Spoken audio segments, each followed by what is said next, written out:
I was a smoker for a long time, but even as a smoker, I've always been a very active person.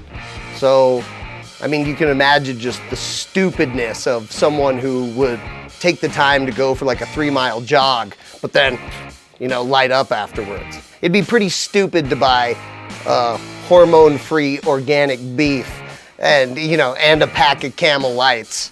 Hey, make sure that's grass-fed, all right? I smoked for easy 20 years. Quitting smoking to be honest, it was just my last bad habit left, and it needed to go. I didn't like my son seeing me do it. It's embarrassing to try and sneak away from your own child to smoke. And my son would call me and my wife out on it. He'd give us a hug and be like, "You stink."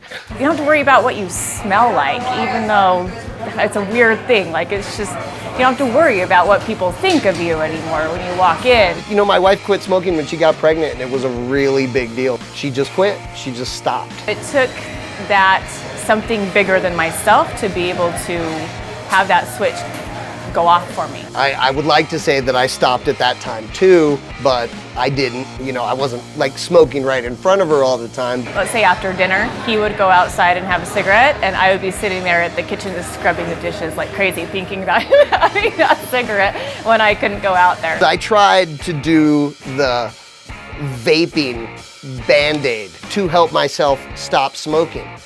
It did not do that. As soon as the vaping went away, I went right back to cigarettes. Non-smokers won't get this, but for smokers, in your car, cigarette, now we're on our way. I mean, that's just the routine. You do that. So when I was able to get in my car and drive without smoking, that was a massive step forward. And that is something that I would share with anyone who's trying to quit. When you put together a month of no smoking in your car, man, you are halfway there. I've been tobacco-free for a little more than a year. Helping somebody to quit smoking is going to be beneficial for you and for them and for everyone in the family.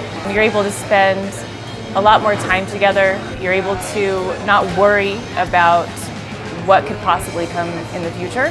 We all know people that have gotten sick and dealt with horrible diseases, and you know, you can either acknowledge that for the powerful warning sign that it is in your life, or you can just try and breeze past it. I personally am not a person that I can't just unsee things, and I can't just talk myself out of the truth that's right in front of me. I want to be as healthy as I can for as long as I can. I don't sneak out for cigarettes anymore. I sneak out and take a run.